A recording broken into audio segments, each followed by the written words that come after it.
Bonjour et bienvenue dans cette nouvelle édition du Fil d'Actu, l'émission qui donne du sens à l'information. Au sommaire aujourd'hui, alliance contre nature entre Bayer et Monsanto, autoroute toujours plus chère et Uber, les machines vont-elles faire disparaître le travail ? La nouvelle qui a fait grand bruit cette semaine, c'est bien entendu le rachat, pour 59 milliards d'euros, de la société agroalimentaire américaine Monsanto par Bayer, le géant allemand des pharmaceutiques et des insecticides. Négocié depuis des mois entre les deux compagnies, cet accord, qui fait de Bayer le numéro 1 mondial des semences et des pesticides, soulève de nombreuses questions concernant son impact sur notre vie de tous les jours. Retour sur l'achat d'un empoisonneur par un autre. Car il ne s'agit pas ici d'une petite entreprise qui en rachète une autre, mais de 2 des 10 corporations qui se partagent 75% du marché mondial de semences et les 3/4 du marché mondial de pesticides. Il y avait 6 grands acteurs sur ce marché, 6 grandes entreprises. Il n'y en aura plus que 3 à la fin de l'année parce qu'on assiste à un vaste mouvement de concentration. Donc 3 acteurs seulement vont se partager l'essentiel du marché des semences et des pesticides. 3 acteurs au lieu de 6, bien sûr, c'est moins de concurrence. Donc les prix des semences et des pesticides vont augmenter presque à coup sûr, et dès hier, le président d'un grand syndicat d'agriculteurs américains s'en est inquiété. Avec cette acquisition, Bayer va littéralement dominer le marché européen et mondial. Certains dirigeants européens pointent du doigt la situation inédite de quasi-monopole dans l'agroalimentaire qui en résultera. Au-delà des véritables questions d'éthique économique que pose cette concentration, on se demande comment il se fait que nos dirigeants aient mis tant de temps à se rendre compte que les multinationales n'ont pas les intérêts des honnêtes gens en tête, mais les leurs propres. En effet, ce n'est pas comme si Monsanto ou Bayer n'avaient pas été dans le viseur de la société civile depuis un bon moment, ou que ces firmes aient une histoire particulièrement glorieuse de philanthropie. Monsanto, pionnier des OGM, est en effet connu pour avoir développé l'agent orange, utilisé par l'armée américaine sur des populations civiles pendant la guerre du Vietnam. Un herbicide puissant utilisé massivement par l'armée américaine pendant la guerre du Vietnam. 35 ans plus tard, ce produit chimique continue de faire des ravages. Ou encore le fameux Roundup, un herbicide considéré comme responsable de nombreux cancers et que nous peinons encore à faire interdire. C'est le nom commercial donné par Monsanto au glyphosate, un herbicide dit non sélectif ou total parce qu'il détruit toutes les plantes. Mis sur le marché en 1974, il a connu un succès fulgurant parce que Monsanto a toujours affirmé qu'il était biodégradable et bon pour l'environnement. Voici Roundup, le premier désherbant biodégradable.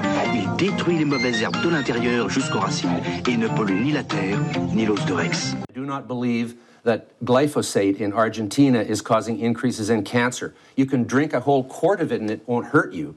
You want to drink some? We have some here. I'd be happy to, actually, but not really. But not really? I know it wouldn't hurt me. If you say so, I have some glyphosate. No, I'm not stupid. Plus récemment, ce sont les semences résistantes aux pesticides qui ne donnent pas d'autres semences et que les agriculteurs sont forcés de racheter chaque année à la firme qui ont été au cœur des scandales impliquant Monsanto. Quant à la firme Bayer, elle se livrait déjà à des activités douteuses de trafic d'êtres humains sous l'Allemagne nazie. Considérant le prix de 200 marques exagéré, nous offrons 170 marques par sujet. Nous aurions besoin de 150 femmes. Les expériences n'ont pas été concluantes. Les sujets sont morts. Nous vous écrirons prochainement pour vous demander de préparer un autre lot. Plus récemment, la firme a été tenue pour responsable de la surmortalité des abeilles à cause de la toxicité de ces néonicotinoïdes, des insecticides largement commercialisés. Leur extinction n'est pas seulement une menace écologique, mais aussi une menace pour l'espèce humaine, et je pèse mes mots. Un tiers de la production mondiale de nourriture est dépendante de ces pollinisateurs, et si elle venait à disparaître, il y a une étude de Lancet qui est très sérieuse, qui nous dit que ça impliquerait 1 million de morts par an chaque année dans le monde. L'on peut s'étonner du manque de clairvoyance des dirigeants européens qui affirment craindre ce mariage entre géants de l'agroalimentaire, mais qui, depuis des années, permettent à ces firmes de vendre leurs semences, insecticides et pesticides, bien qu'ils soient considérés comme responsables de l'appauvrissement de la qualité de notre nourriture, voire de sa dangerosité pour notre santé. Rappelons qu'en France, 58 894 tonnes de pesticides sont déversées chaque année sur nos champs. Les agriculteurs, eux, n'auront plus d'autre choix que d'acheter les produits Monsanto-Bayer. En réalité, c'est bien le libre choix des agriculteurs et leur santé, ainsi que ceux des consommateurs qui se retrouvent menacés. Les semences, comme vous savez, c'est le premier maillon de la chaîne alimentaire. Oui. Si vous mangez, vous, comme moi, c'est qu'il y a un paysan qui a mis une graine Dans la terre. Dans la terre. Oui. Celui qui contrôle les semences, il contrôle... Ah oui. Il contrôle la production. Et les peuples. Et il contrôle les peuples. Mais pas d'inquiétude, s'il est prouvé que les herbicides, pesticides et autres produits chimiques développés et vendus par ces multinationales provoquent cancers et maladies chroniques chez les consommateurs, ces derniers pourront trouver des remèdes à leurs problèmes de santé dans les nombreux médicaments commercialisés par Bayer, qui contrôlera toute la chaîne, depuis la graine qui fera pousser le fruit dans notre assiette, jusqu'aux molécules dans les médicaments qui soigneront les maladies créées par ce que nous mangeons. Et la boucle est bouclée. Les mecs sont au top, ils maîtrisent la chaîne du cancer du début à la fin. Ils te le filent avec leur bouffe et ils le soignent avec leur médoc. C'est comme si dans les Happy Meal, le jouet c'était une seringue d'insuline. C'est une bien mauvaise semaine qui s'achève pour les usagers de la route avec l'annonce par le gouvernement de plus de 1 milliard d'euros de travaux financés notamment par une hausse des tarifs autoroutiers. Le président de l'Assemblée nationale s'est dit favorable à cette mesure. Si l'on veut à la fois que notre équipement autoroutier corresponde à la qualité de ce que doivent être aujourd'hui, notamment au niveau européen, les moyens de transport, et si l'on veut prévoir des investissements, ça me paraît normal que ce soit les utilisateurs qui payent et pas l'ensemble des ménages. Une hausse supposée permettre une modernisation des infrastructures autoroutières qui, cumulée à celle déjà prévue, devrait atteindre pour certaines concessions 1,76%, soit un niveau très nettement supérieur à l'inflation. Une hausse qui intervient une semaine tout juste après une baisse de l'impôt sur le revenu d'une même hauteur de 1 milliard d'euros et qui démontre toute l'hypocrisie de cette mesure dont nous parlions la semaine dernière. Mais une hausse surtout particulièrement incompréhensible. En effet, il est bon de rappeler que dans le cadre d'un processus entamé en 2006, l'État a confié la concession de ces autoroutes à des compagnies privées comme Vinci ou Eiffage, à leur charge d'assurer le bon fonctionnement de ces infrastructures en échange de revenus extrêmement confortables. Un modèle déjà fortement controversé puisque constituant un énorme manque à gagner pour l'État. Mais aujourd'hui, la règle change, puisque si les produits de l'exploitation des autoroutes vont plus que jamais dans la poche des détenteurs des compagnies concessionnaires, les coûts liés à la modernisation du réseau, eux, se retrouvent assurés par les citoyens. Par les automobilistes donc, mais également par l'ensemble des contribuables, puisque une partie des travaux sera prise en charge par les collectivités territoriales, soit en d'autres termes financée par les impôts locaux. Pour les associations d'automobilistes, ce sont les sociétés d'autoroutes qui doivent financer les travaux. Ces dernières réalisent plus de 20% de bénéfices par an. Donc l'automobiliste dit non, on ne veut pas continuer à payer toujours plus. Les sociétés d'autoroutes exploitent, elles font des bénéfices. On ne va quand même pas non plus, automobilistes, financer leurs investissements. Voilà comment nous nous retrouvons devant une situation absurde où les contribuables payent non pas pour le bien de la collectivité, mais pour permettre à quelques compagnies de s'enrichir. Ah, excellent! Des compagnies d'ailleurs qui se retrouvent 2 fois gagnantes à ce jeu de poker menteur.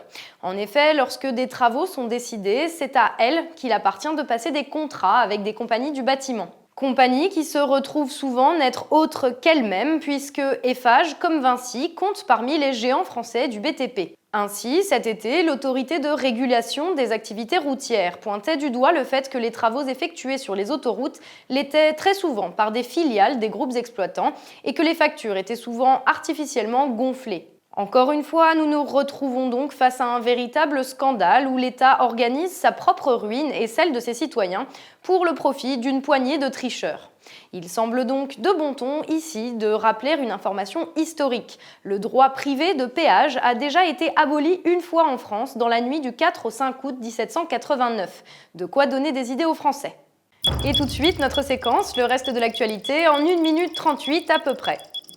Voiture toujours, une enquête de l'ONG Transport et Environnement révèle qu'1 an après le scandale des tests anti-pollution truqués de Volkswagen, 29 millions de véhicules diesel circulant au sein de l'Union européenne produisent beaucoup plus de gaz polluants que la limite autorisée.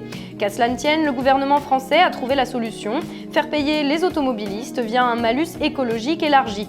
Évidemment, culpabiliser les personnes qui ont besoin d'un véhicule pour se rendre à leur travail, c'est sûrement plus facile que de faire payer les constructeurs ou de relancer les transports en commun.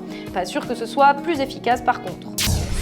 Jeudi 15 septembre, la loi travail rassemblait à nouveau contre elle dans les villes de France. Laurent Théron, secrétaire médical de 46 ans, y a perdu l'usage de son œil droit, victime d'une grenade dite de désencerclement, apparemment tirée en tir tendu. Quand un gouvernement met tout le monde à bout et jette des policiers inexpérimentés sur ses opposants dans l'espoir de les museler, ce genre de choses peut arriver. À qui la faute? La question est évidemment purement rhétorique. Ce même 15 septembre, la Cour pénale internationale de La Haye, jugeant notamment crimes de guerre et crimes contre l'humanité, faisait entrer dans son champ d'action certains crimes environnementaux liés à la destruction, l'exploitation ou l'appropriation illicite de certaines terres ou ressources naturelles.